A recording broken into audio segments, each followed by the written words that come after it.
Welcome to the Unfiltered Friends Podcast, where we humanize your favorite creators through their personal stories and then learn something from them. I hope you feel inspired by today's guest, and if you do, share it with someone who needs it. So without further ado, here is Unfiltered Friends.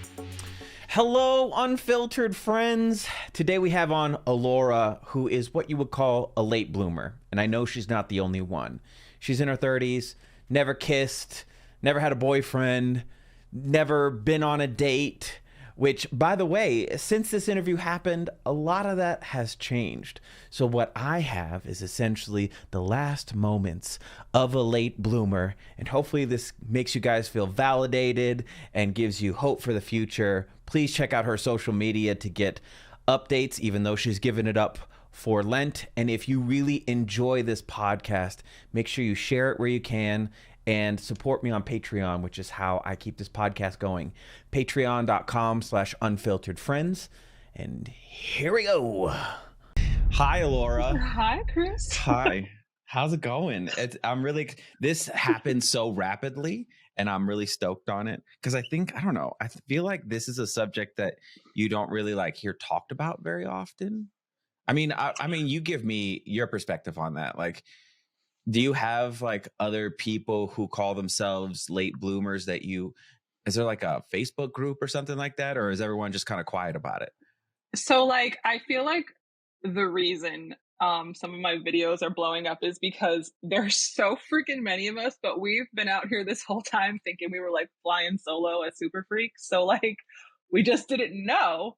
So much of our culture is based around relationships. So everyone's out here celebrating babies and moving in and marriage. And we're just we got a new dog. We exist. We have a dog. We're happy today. Whatever victories we have. So I just didn't know. And this is actually a pro on TikTok's side was, oh my gosh, I wish I knew their names. There were two TikTokers that I saw probably right at the beginning of COVID who were starting to talk about this issue. Oh my gosh, one's named, nope, I'm not going to remember their names.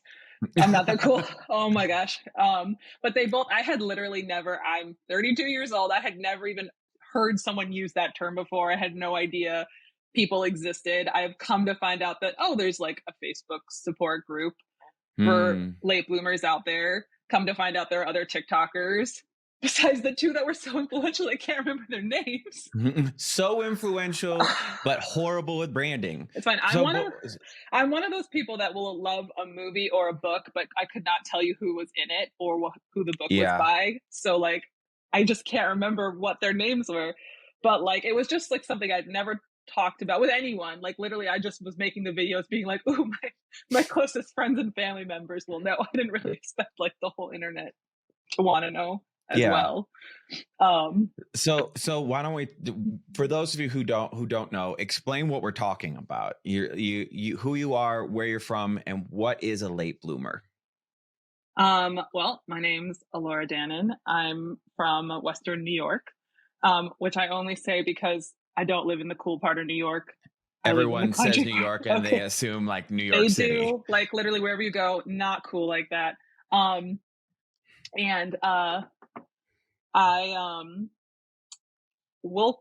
There's no age limit for calling yourself a late bloomer, but when people are out here having their first kisses as kids, middle school, elementary school, a late bloomer, I would just say, is someone who classifies as someone who's never really had either external validation from someone of the opposite sex, same sex, just someone else besides yourself hyping you up and letting you know you're attractive, and having little to no romantic experience. So some people call that chronic singleness. I'm finding that's a fun word for it. I like late bloomer because it kind of suggests that there's nothing wrong with us. We're off to a slow start. That's all. But I actually had a bit of a negative reaction to that term just because of the term late. That to me is saying I am on this timeline and I'm late to something, where in reality you are just living your own timeline. Have you ever had those thoughts about the term itself? That's true. I think I was just so excited that there was already a term in existence, which meant I wasn't the only one. that like a negative connotation didn't really cross into my mind, but like it's true. Like if I'm measuring my life's benchmarks, I have lots of things I'm proud of myself by, but I could not get over that I had like a big F in falling behind. Like if but my who's scoring this? I know whoever's who's doing it, but report I was card? failing this. So okay, I was failing this. Yeah. Let's rewind then, because obviously, I mean, we know where you are now, but how do we get to this point? I mean, one, I want to acknowledge something. I hope it's not weird that I say this, but I find it very difficult to believe that you never got validation. Like, you're a beautiful woman. There's not one man that tried to validate the fact that you were beautiful growing up at all.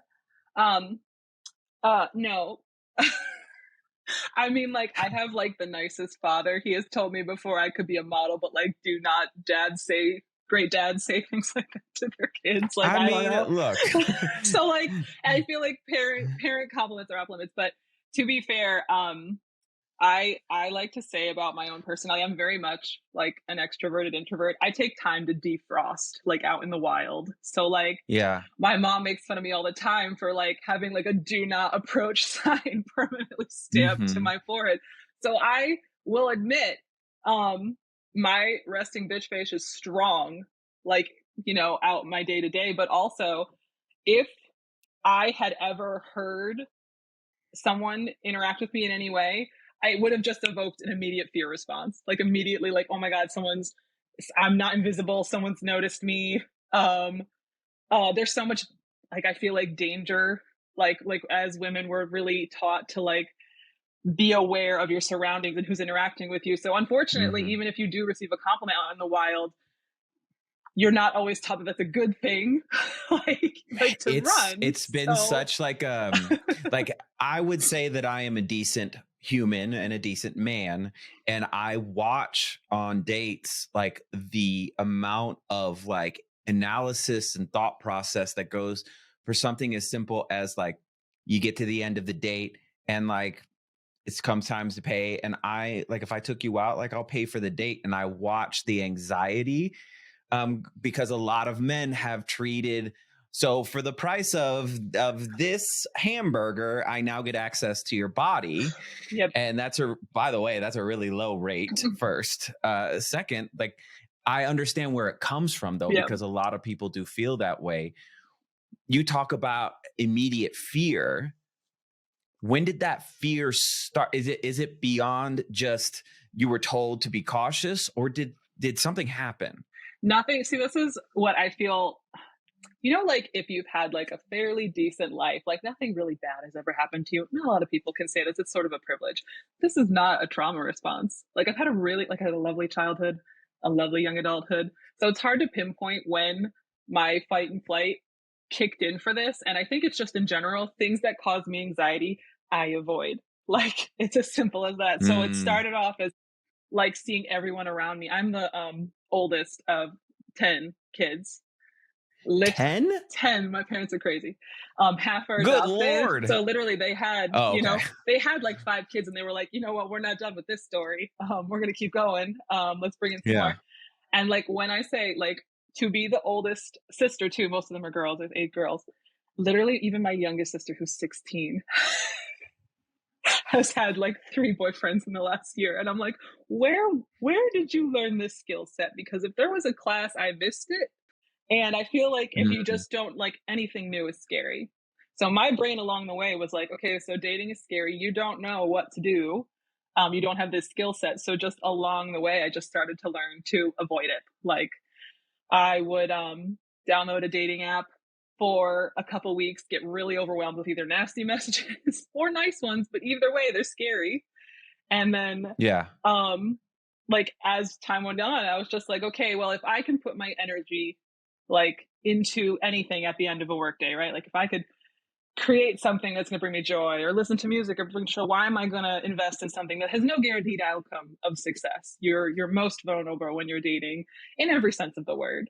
So like, why am I going to invest in this? Like it takes, I don't think people realize, especially if they start dating young, what like an act of faith you are committing when you go on a date with anyone, when you are putting yourself out there to be romantically linked with anyone. Like, I feel like people get jaded in their relationships or whatever, but like, it takes such an act of courage to want to connect with someone on that level, and it gets overlooked. I will say, it seems like it's just like a personality thing. Like, you just have a lot of anxiety over that stuff.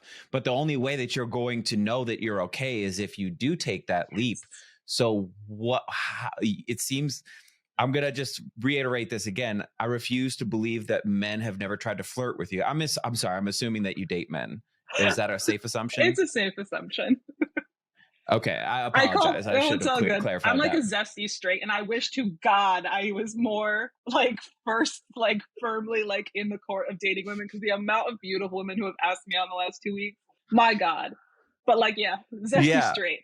Zesty straight. Please help me understand what zesty straight Probably means. Like, if you were going to put a term on it, I can't even say that I coined this. This is from Youth Pastor Ryan on TikTok. Oh. And people kept sending him pictures of like a French fry, like bag of frozen French fry bag that was called Zesty Straight, and he was like, "This is what people think I am." And I was like, "This is fantastic," because it's like basically like, bi curious. Like, do we know what we want? In some ways, we do, but like, so we'll start with the basics and go from there. Do you have the same level of, I mean, obviously there's some interest in women there. Do you have the same level of hesitance with women than you do men? Yes. I will say my fear factor is way more for men, just for like self-preservation's sake, but like, it's still there just on an emotional level for women as well. Yeah. Okay. So someone comes up to you, you find them attractive, they try to talk to you. What happens? This is a hypothetical situation, so like, I don't know. It's not hypothetical. I know people have tried to talk to you. What happens within you to cause you to just immediately, it seems like, reject it? This is an excellent question. I think setting is everything. So like, depending on where we are, if we're on the street, it's an automatically, I'm going to pretend I didn't hear. Like, do you know what I mean? Like, you know what I mean? I do that too. I'm also very introverted in a lot of ways, and I'm afraid of women. So I feel you.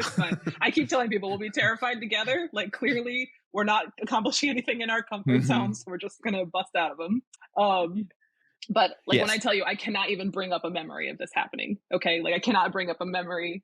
I would like to say, in a hypothetical situation, I would say, thank you. Would I think to like give an attractive stranger a compliment back? No, I would say thank you and keep going. Like, I wouldn't engage in conversation. I know. So why is that your reaction? Like, what do you fear from reciprocating appreciation?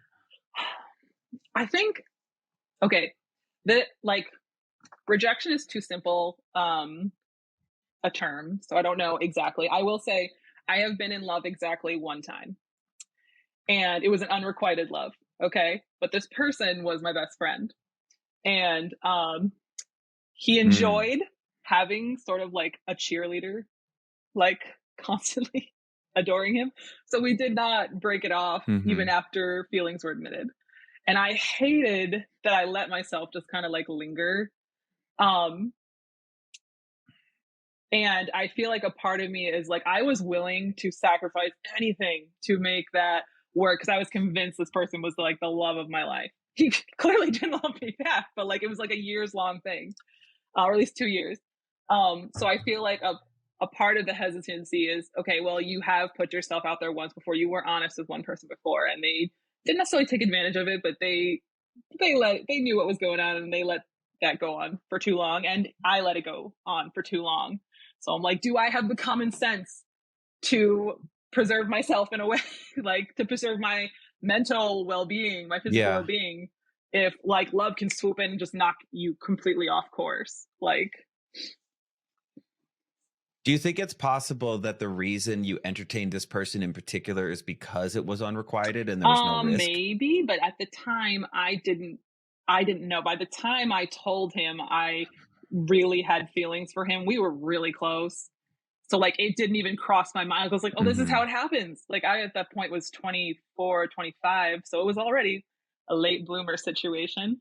And I was like, this is what happens. This is the meet cute. This is how this is how these stories unfold. And then it didn't unfold. So let's get back into this. We'll talk about your dating life a little bit later, but let's get into the concept of late bloomers. What are the most common misconceptions that people have about late bloomers? There's a few. I think one of them is that we're consistently miserable. Like, yes, we can be like sad, zesty sad, like especially around like the winter times, right? Like it sprinkles a little bit of extra seasonal depression on our normal sad, but we're not out there like hating every minute of our lives just because we have not found someone to live them with yet. Like, and I think that can also, again, be challenging to want to pursue dating when you are finding success in other things. Like the 12 or so years of my adult life, I won't count my teenage years in this instance. Like I went to graduate school, I started a business, I wrote a book, I got a dog. Like I did all these things I was proud of, and the fulfillment was there immediately. But I've traveled a lot. So like I was doing all of these things and you're not necessarily making time for this one other like crucial aspect. So we're not miserable, but we're not prioritizing dating, or we are too ashamed by our lack of experience to prioritize dating. Common misconception. And some people, to top that off, want to be single. Like they don't necessarily want companionship. So then there's also this stigma of, oh, well, you're missing out. Like you're not living your fullest life. I hear from my mother all the time, like, but you're never going to give me grandkids. Like literally, how many of my siblings do I have? 3 have kids. She has you have 10 options, okay? Just eliminate so one. Many spares. I'm like, why are you putting this on me?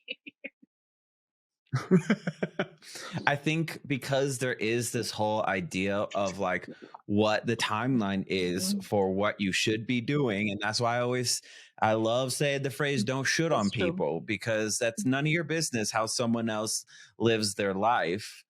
But obviously it's a subject matter that is important to you. Why talk about it? Because this seems like you being as open as you are about it seems like a recent endeavor. So what caused you to be like, this is something that I need to talk about? Couple things. The main thing was I like literally, this is gonna sound so cheesy, but like I woke up one day and it was kind of before Christmas, and I feel like Christmas is always like, or just the holidays in general, are like peak lonely times for single people in general, or just people everywhere. But I woke up one day and I'm like, but like if I don't do anything to change it, it will look exactly the same 30 years from now. And I wasn't okay with it. Like I thought I was fine with that. I have a really cute dog. I was snuggling with him. It was a great morning, but I was just like, this will be exactly who you are at the end of your life. And if I had been okay with that realization, I probably would have said nothing. But since I wasn't okay with it, I decided to I wanted to make myself accountable. And I mean, like in anything, it's very easy to back out of a resolution if nobody knows about it. So yeah, I was like, I'm just going to say this out in the open, because I also was really tired of like feeling like this was like my like reverse scarlet letter, like this burden I was carrying around. And if people knew this about me, oh my God, the shock, the horror. And I just didn't want that to be my reality anymore. So I wanted to change this aspect of my life. And I also didn't want to be ashamed about it anymore. So it was a very recent revelation. I've had so many people the last few days and they're like, how could you not tell me this? I was like, it was a secret. That's what secrets are. Right. It's so interesting to me that people feel such a need to be involved with all the knowledge of your life. You say it's a secret. Why did you feel the need to keep it secret? Have you had interactions that made you be like, hey, I'm not going to talk about this with people because this happened? So I feel like this is a coping mechanism from, in addition to having a very unusual family, we were homeschooled. And, I feel like as like, especially determined to not let the like, homeschoolers are weird, as if like regular school kids aren't weird. Like all the regular school kids are totally normal failed there too, whatever normal means. But I was in public school. I'm very odd. you know It's what I mean? fine. It's just the homeschoolers that are weird. But I went on to college. I was younger than you normally are when you're in college, and I was like, I am determined that people will not know that I am A, young, and B, a little bit different. So like I feel like it was like I just wanted to blend in like a chameleon. So like I would pick up on people's lingo around dating and having sex and being in relationships and whatever it was. Like I feel like my obsession now with pop culture is literally from those first years of being so determined to fit in and like know what people were talking about. Like I would Wikipedia everything that I didn't know what it meant. So I feel like the longer it went on, and I was like, oh, all of these people who are roughly my age are like having these experiences. And I'm not. Like, like, how are they making this happen? Like, I don't know. Yeah.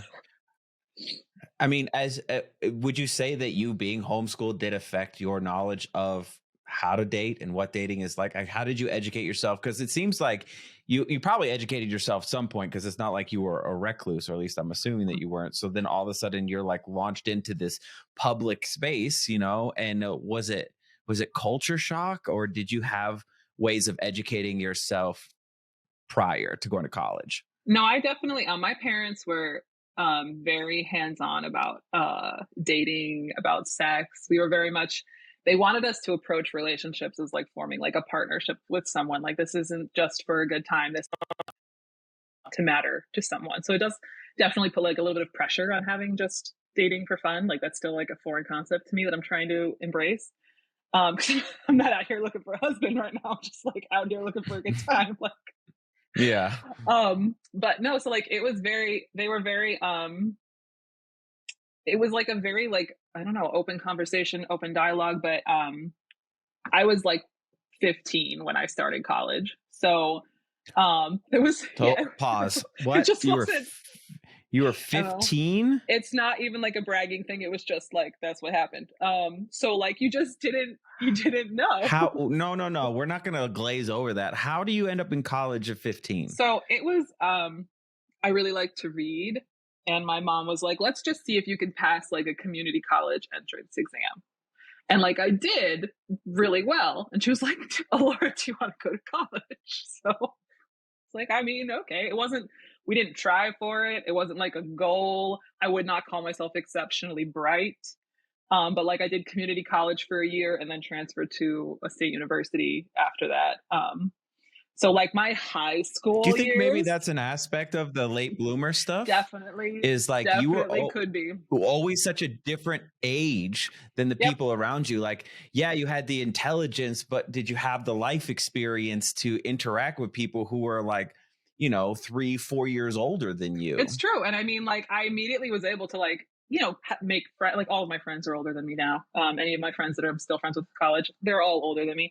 So it's like, you can very much like blend in and adapt. And especially as I got closer to like being like an older teenager, like my last 2 years, like it took me, I didn't do like college in 4 years. I did it in like 5. And then I did graduate school in like 3 and 4. But by the time I was 19, I was closer in age to people around me, but like the gentlemen who were my age were maybe not on the same intellectual level. Like, I was like a senior and they were freshmen coming in or whatever. Absolutely probably played a part. I don't actually think about it. I can imagine being 15 years old around a bunch of people who are 18, 19, 20 years old. And like, I don't know at 8. I mean, it's not that I don't know. I know for sure I wouldn't want to hang out with a 15-year-old when I'm 18. There's some massive things wrong with that. So did you struggle to make friends because of that? No, because I was only really I was on the equestrian team. I joined my writing club. So I was around people that had shared interests, but I wasn't until I was a little bit older, like an upperclassman. I wasn't really trying to be there to make friends. I was just there to go to school. Like the social aspect. I had friends like from our local homeschool groups. Like it was a very big thing. Like we don't like school, but then we all get together a few times a week to like do classes. I don't know what you want to call that, but it's kind of like school. Yeah. But so like I had friends my own age. Okay. I want to talk about dating apps. Dating apps. Because I mean, do you feel as someone who is a late bloomer who has these anxiety feelings surrounding romantically interacting with people? Do you feel like you have to like forewarn them? Do you forewarn them? Is there a conversation around it? Or because I know you said recently in your videos that you do have people on apps wanting to go on dates with you. Is this correct? As of this week, yes. Oh my God. We love that. We love that. So have you talked to them about that aspect of yourself? So no, and this is from past experience on a dating app. When I tell you this story, you're going to see all the red flags right away, but little 25-year-old Allora did not. Okay. So Okay. post unrequited love situation, I was like, yes, I'm going to go on the apps. It's going to be great. I was very ambitious. And the very first person, and I, at that time also was like, honesty is the best policy, which I stand by. But I think there are moments, like you can pick your moments to like be 100% honest. Yeah. So I was asked out by a gentleman who was a soldier. No shade to our servicemen and women, but they do have a reputation in the dating arena. Mm-hmm. Yes, they do. So I on my profile it says that I'm a Catholic, and I say that mostly for like the cultural repercussions of that. Like it's nice when you have like a shared cultural thing. It's not even like a belief system thing for me. It's like if you grew up Catholic, you know what this is like. You'll know how my family is. You know what I mean? So this gentleman told me he was also Catholic, and we hit it off. Not really talking about Catholicism in general. He was like, "Oh yeah, my brother's a priest. You know, we're really Catholic over here." I'm like, "Cool, A+." We keep going. He asks me out. And at that time, he had asked me to his apartment, and I was like, honestly, I'm not comfortable with this. I want to just not sleep with you for the first time we meet. Regardless of sleeping together or not sleeping together, inviting someone over to your apartment who you don't know as a first time meeting. Do you understand? It was a bold move. He didn't. And I said right, and again, I was like, he doesn't know this about me. Like I'm inexperienced in every aspect of this word. He doesn't understand that. I'm going to tell him that. And he was like, well, it doesn't mean we were going to sleep together, but you know, we have to meet up sometime. And I was like, okay, yeah, you're right. Like, let's go out though. So we actually don't have to meet up sometime. Actually, that's the fun thing. I can say that's how consent works. I can say no at any point in time. And you know, it's fine. But you know, so the day of the day, it was like, so this was the beginning of the week, towards the end of the week. So we have this conversation. We were going to go out on that Saturday. He asked me right before the date, could I send him a full body picture? And I was like, okay, well, like maybe like my profile wasn't accurate enough. So I was hiking. I just kind of was like, you know, oh, let me take a quick picture and send it. The next day, his response was, I have to go to a baptism during the date. And then I never heard from him again. So I think it's a special kind of ghost to use like a baptism as an excuse. That just like again, I don't like the amount of red flags, even like we're calling this now, like could have clued me in. But that has nothing to do with your late bloomerness. Like that was just him being a pig. It's true, but I was just like, okay, so what I took from this, especially also being like a plus size woman, is he saw me and I was not desirable, even though there were pictures of me on my profile. So this is, didn't touch on this at all, but that's a huge part of it too, is like judging your own personal like beauty. Like, are you pretty enough to date? And if someone tells me that, I'm like, well, absolutely you are. Beauty is subjective, but that's not what my brain has always cued me into hearing as well. Like literally the self-sabotaging of the last decade Allora has done on herself deserves an award. So yeah. So you've never like had a conversation that where like it was going well, but then you told them like, hey, I've actually never been on a date before. You've never said that to someone? I just figure, okay, so if my date on Saturday actually happens, and it will, maybe. I'm putting that in the universe. We're manifesting. Yes, we love that. If it happens and if he does not see this yet, I have this like moment. I just want it to be normal. And people are either like, and this is from me messaging in the past, people are either really weird about it, like, oh my gosh, like, oh, is it going to be a good enough date? Or they're really like, creepy about it. Like, like creepier than that. Yeah. So now I have just made it. Now, granted, again, I've been putting all this stuff out about myself on the internet. So far, none of my dates have found me on the internet, so that's fine. And I haven't actually gone on said dates yet. I'm taking it very slow. Okay, like messaging like 1 or 2 people tops, seeing if we vibe. And I've only been doing this for a week and a half, so like I'm not an expert even on myself yet, clearly. Yeah. But so I have decided that if I'm vibing with someone, then they get to know that about me, because I don't want them to treat me differently because of that, because they do, unfortunately. Like when you're messaging people, they do tend to, I've not found the diamonds in the, okay, that's cool. There's So always some reaction. what do they say? What is your typical reaction when someone finds out? Usually they want to know why not. And I've always interpreted that as like, what happened to you? What's wrong with you? Nothing happened. Yeah. Nothing's wrong. And that's honestly like a little heavy of like a combo for like the first week you're talking to someone. You know what I mean? Like, why are you inherently terrified of meeting me? Like, I did totally ask that question, but we're not on a date. So I think we're on podcast. That's fair. That's fair. Yeah, it's totally context matters. All's fair on podcasts and war. And then in reverse, you'll have people that are like, I could show you a whole new world. Like, oh my God. Do you know what I mean? I did have one gentleman send me a new picture, and it was his chest hair shaved into a heart. I've had people message me and be like, well, you look like you like it in the butt. And like, maybe I do, but like, that's not what you lead with. Who are you meeting? Is this what dating is like for women in general? Sorry, I lost you for 1 second. No, Sorry. someone called me and I'm on my phone. We're all good.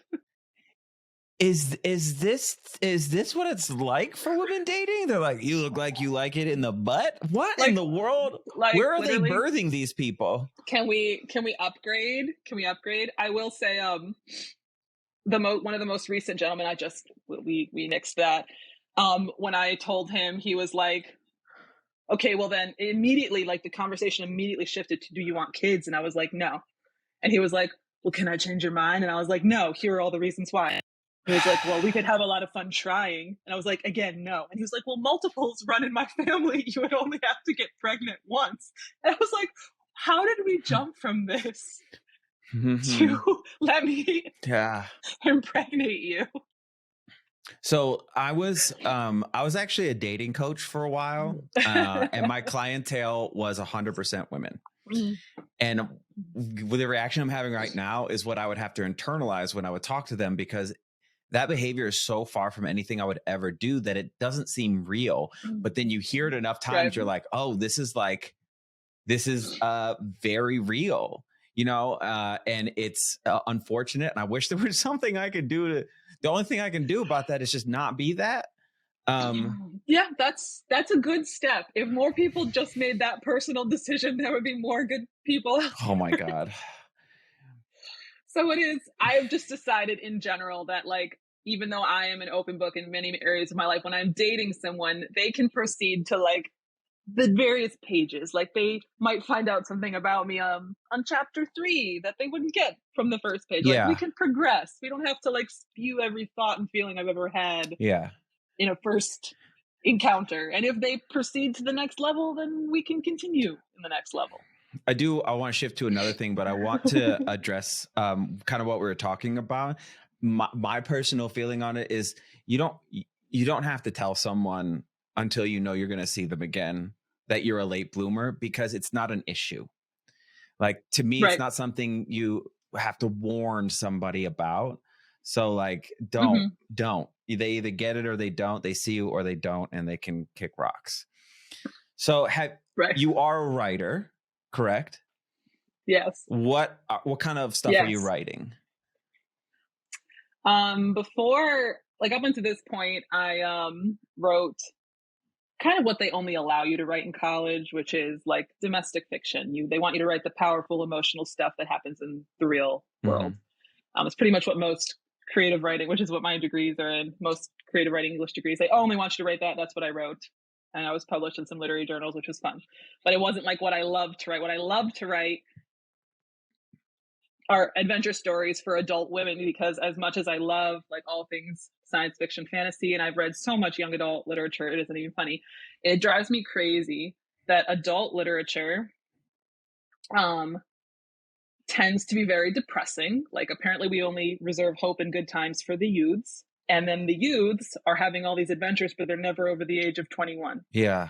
So like, surprise, like people over the age of 21 are like still like live, love, laughing their way through life here. And we're having a good time. So I really wanted to write adventure stories specifically for adult women. So my current work in progress, which is not published yet, but again, manifesting, closest I've ever been, is like Jurassic Park plus Goonies plus Dragons mashup, but it is an adventure story. Wow, that's a lot of things happening there. It's a good time. So, I mean, you have a really creative mind. You've obviously spent time thinking about, I mean, not obviously, let me ask you, have you spent time thinking about, we'll just say men for this discussion, have you thought about the man you would say yes to? Have you like written about it, fantasized about it, thought about like, if I were to be with someone, these are the non-negotiable qualities? And that's not like he's 6 foot, he makes this much money. It's the qualities that would make you feel safe with that person. Yes. And a part of this is hard because now I've had like a lot of time to obsess over like celebrities or fictional people. So like I tried to take physicality out of it, and I'm looking more for like behaviors or like attitudes. I live on a farm. I hike. Like I want someone who's into being outside in some capacity. Like the best example of like attitude I can think of is a celebrity. So it's a bad example, but Zachary Levi came out with a book about his mental health journey recently. Zachary Levi is if I could sleep with this man, but is slept on. Okay. Like I've heard the name. Hold on. In the same way, everyone describes him that way. He did Chuck. He's like really big into like the nerd community at the Comic-Cons. Okay, but he recently came out with this book about his mental health journey, and it was phenomenal. But Zachary Levi takes himself seriously, like his goals and dreams, is vulnerable. Like it was all about like his struggles with depression and like not feeling enough, how that sabotaged his relationships, but he's also funny. Yeah. And like willing to try new things. So like, is he like also gorgeous and tall? Like, yes. So like again, like taking the celebrity out of it, but like, it's kind of like an attitude and a vibe. Is this person like, especially for me coming from an unrequited love situation, I'm looking for someone interested in who I am. Like, what am I doing? I don't want to be in pursuit constantly. Who has not the exact same interests as me, but just similar in some capacity. Like, do we overlap in any way? Stuff like that. I feel like I see a lot of relationships with people who come from very different backgrounds, and the ones that make it work are the ones where even if they have nothing in common, they're supportive of each other. Yeah. I don't think you understand how validating what you just said was to me. I'm not a late bloomer. In fact, I was a bit of a hoe for a long time. But I realized that the reason it takes spine, it takes backbone. Well, the reason I was a hoe was because I thought it was the only way I could get people to love me for who I was. I thought I had to earn it, and that was the way that I existed. And I am vulnerable, and I am emotional, and I have not been able to find a woman who truly appreciates that about me. Like I've found that they're afraid of the vulnerability because it makes them uncomfortable, or they're not used to it from men. So they think that I'm either lying or so. I just thank you for wanting that. Thank you for wanting that, because I, just like you in some ways, probably think that there's certain people that don't exist. I also wasn't sure that women like you existed. So that was really, it felt good to hear. No, for sure. Like, I mean, like, yes, as like a woman, do I want like a partner who is going to like it's a partnership. You want someone to feel like you can rely upon and take care of them, but that doesn't mean just like financially or physically. Like, you want to know that this person also has their own struggles. Like, no one's perfect. Like, like we're complete people. Like, I don't believe someone who says they're 100% happy all the time. Like, I don't believe them. Like, what are you hiding? I was watching a video that was talking about, it was some guy, I think he was probably some celebrity, and he was talking about how he's so tired of the highs and the lows. It's being so extreme. He just wants it to be more even. And the guy who he's talking to was like, if you were a heart monitor, you'd be flatlined. The heart monitor has highs and lows. That's life. Right. But man, it's tiring sometimes. Oh yeah, it's exhausting. I want to discuss something a little less heavy, but it's brought up a lot. You were criticizing or just talking about what men put on their dating profiles, right? There's a lot of valid things, but if I hear another woman talk about fish, I'm going to lose my mind, okay? Just hear out my perspective on men holding fish, okay? Just hear me out. His profile is to display the things that he enjoys. Oh, I lost you again. Come back. No, I can hear you. Keep going. Okay, see. Okay. His profile is for him to display the things that he enjoys because he probably wants to find someone else who enjoys it. So he wants to find a girl who likes fishing. He shows himself fishing. Just because you don't like to fish, what in your mind makes it wrong for him displaying his interests on his profile? Because, okay, so my day job, I'm in marketing. Okay, so I want people to market themselves better. All right. So you can show that you're fishing with a fishing pole, sitting on a dock. You can show yourself relaxing, having a good time, but showing like a dead animal when you only have the real estate of like 5 photos tops in a profile, and showing something dead. Do you know what I mean? Like you could be, and I know you're I'm saying rhetorical you. Okay. Like if you have do you, buddy, but like, yeah. Rhetorical you, like you could be using this to just market yourself better. Like literally, instead of showing me the dead thing you just killed, show me you like holding the fishing rod and like the scene around you. Now, men don't always, and again, I'm talking in binary terms, but like people don't always think in terms of, oh, show my interest to put on a dating profile, but like maybe you should. Maybe the next time you go fishing and you're actively dating, ask someone to take a picture of you. Like, yeah, you can just phrase this. It's really just like the trophy. Like I would have the same critique of someone holding up a dead deer. Like again, you could show me in your camouflage in the forest. I'm gonna get the same vibe, but like a better one. But don't you think if you were someone who is interested in that, like when people fish, what do they do when they're successful at fishing? They show what they caught, right? And I live in Colorado where I see a lot of women also holding dead fish.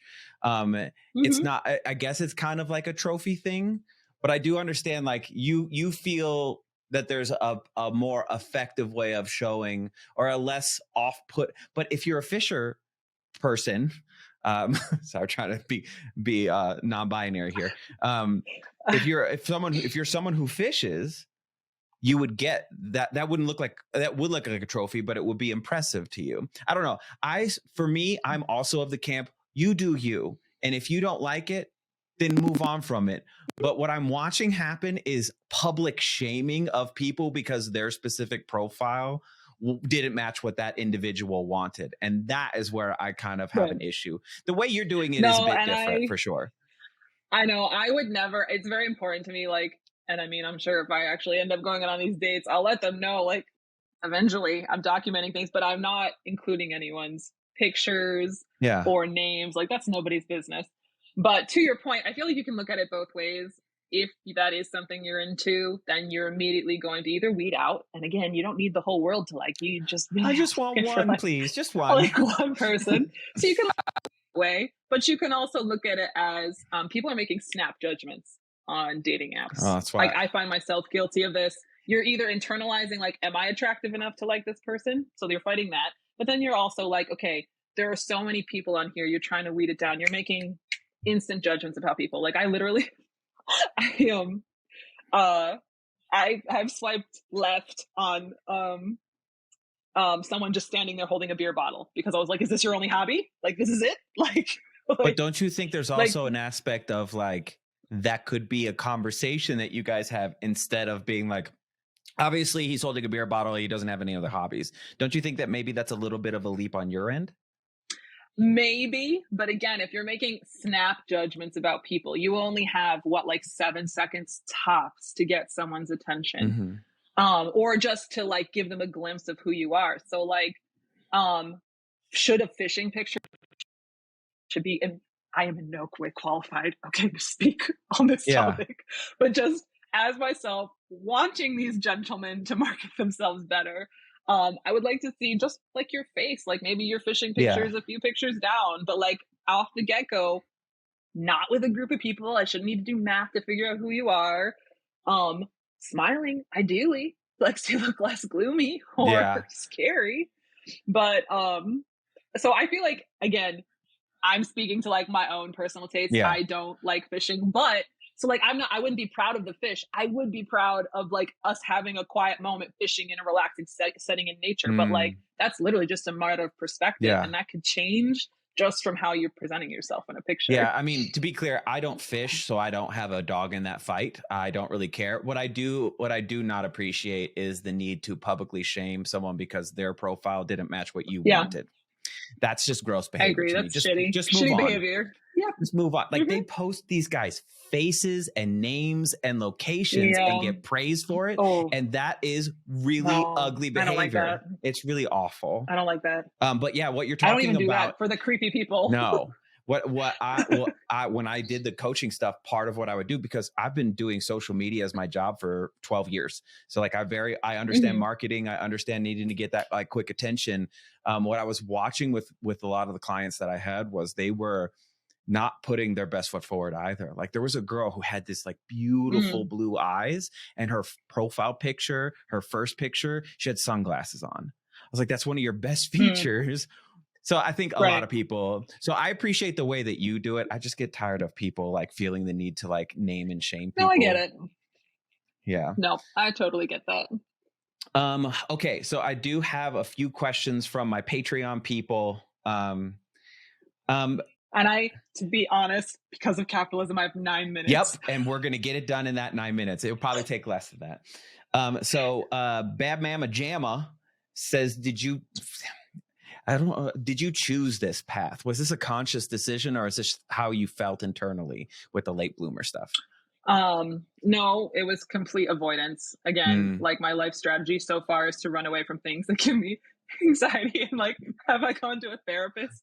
Yes, but like twice, and I didn't go again because she was really nice, but she was like, I'm not going to ask you any questions. Let's talk about what is stressing you out. And I was like, oh, so now I have to come up with topics of conversation. That's stressful. And I never went back. You should look into breath work. Do you do breath work? Like I don't do anything. Okay. I go for walks. That has been a godsend, but like, I'm out here raw dogging it. Okay. Like, yeah, no, I feel you. I did that for 40 years. I started therapy a couple years ago, and it's not a good time. It's not a good time. At all.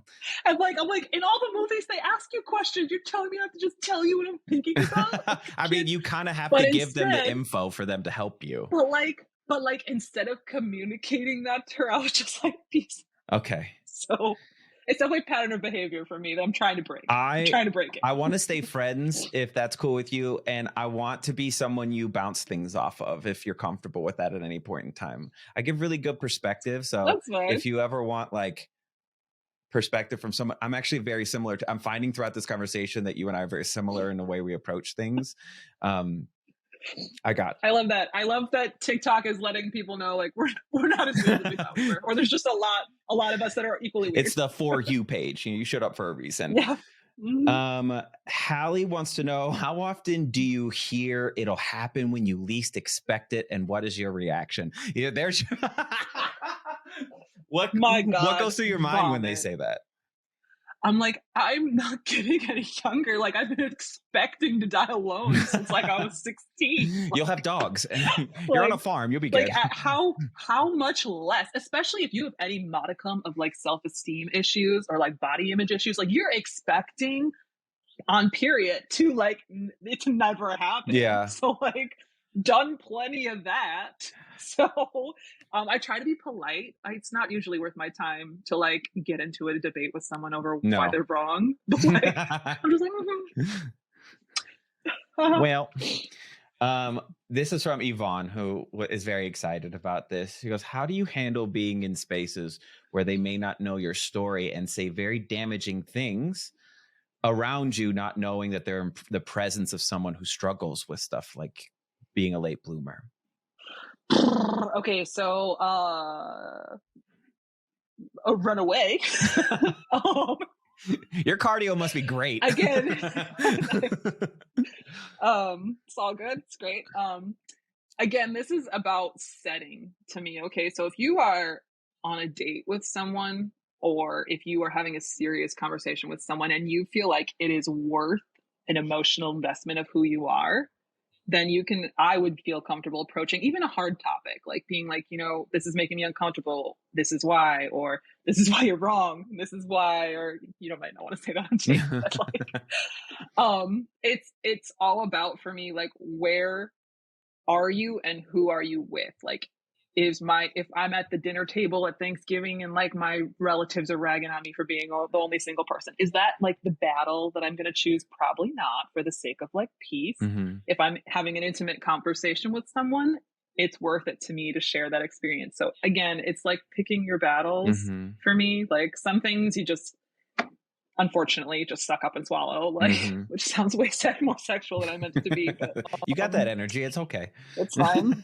It's fine. It's fine. Well, it's all good. How do you process internally? Like, how do you make yourself okay when you start to feel the anxiety over someone making commentary, not knowing that you're affected by that?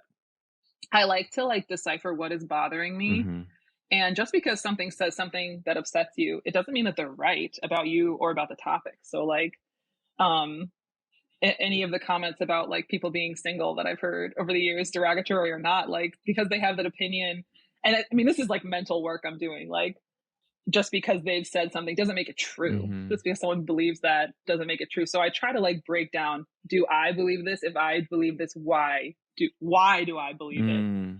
Get to the source. And it's not like it's not like you're getting this instant like fix right away. But like, for example, me just being brave enough to try online dating again, and like my personal experiment for the last week and a half, for example, was I've had the internalized thought of, you are not pretty enough to date. You can't judge that for someone else, like who is going to be attracted to you or not. Like, you can only believe that you are worth it and you are fine as hell. Like, that's the only energy I can exude. Mm-hmm. I've been wasting too much time not exuding said energy. So if someone says something contrary to that belief to me, like, you're hideous or whatever else, it doesn't make it true if I am already actively convincing myself that it's not. So I'm not saying that's an easy mental battle at all, but I really try to break down what I agree with, what I don't agree with. And if anything in general makes you feel shitty about yourself, they're wrong. Yeah. Whoever it is, it doesn't matter what it's about, they're wrong. You got to know your own truth. You got to understand who you are and allow other people, they can sprinkle in their ideas, but you got to know like who you are ultimately. So right. Say someone is struggling with the late bloomer thing, and they're struggling with a lot of the mentalities, and it causes them to miss out on a lot of life. Because do you feel like you've had that where you've missed out on quite a few things because of maybe some of those like intrusive thoughts connected to you being a late bloomer? Only around like, there's just so much more to life than dating. And like, I feel like a lot of late bloomer stories is that's what we're figuring out. Like, there's so many more ways we can be investing our time and emotional energy. So we're just not prioritizing this one thing. So like, in some ways, like, you'll feel it. Like, most of my sisters are married, no pressure, but, when their spouse does something exceptionally sweet for them, it's very thoughtful. And I'm missing out on the thoughtfulness of that. When you're a single person, one of the things I feel like people struggle with the most is you are no one's top priority. You are no one's waking up and wondering what you're doing that day or how to make you happy. You're kind of just, winging it. So, I feel like in that way, like no one has intent directed towards you, is the way I feel like you're missing out. Like, no one is concerned. Like, you have friends or family maybe, that are like, that generally speaking love you, but they're not like concerned with you in the same way that couples around me concerned with each other. So I feel like in that way, yes, like that emotional investment. But other than that, like, I feel like there's so many ways we can build lives we love. And that's what I encourage all late bloomers to do is like, yes, you can tackle this part of your life, but you don't need to feel like it's holding you back from everything. It's going to be what it is. And you have your own timeline. And I don't know, a lot of the people who I see stick to that timeline, I see end up not happy in their connections because the reason they have their connections is because they thought they needed to. So one final thing, people are inspired by you or want to become a part of your community. Oh my gosh. How do they find you? Well, I'm so not good at this influencer thing. I'm on the Tickety Talk. My username is Allora Dannon. You can follow me on there. I will be word vomiting how this goes over the next few months, for sure, on there. And I always say, I'm still like getting the hang of TikTok, and I don't really understand the messaging platform. So like if people want to like a community of late bloomers, we have a Facebook group. The link is in my bio. And if you ever just want to chat one-on-one, I love Instagram. So you can message me on Instagram. I try to always answer any messages I get on there. Well, good. All right. Well, I know you got to go do your corporate I know. thing. Oh my God. I already told them I'm late. I know. Freaking day jobs. It's my lunch break, obviously. But thank you for giving me time. And I know you talked about word vomiting, but you did great. Thank you. It was a pleasure meeting you, chatting with you. Enjoyed it.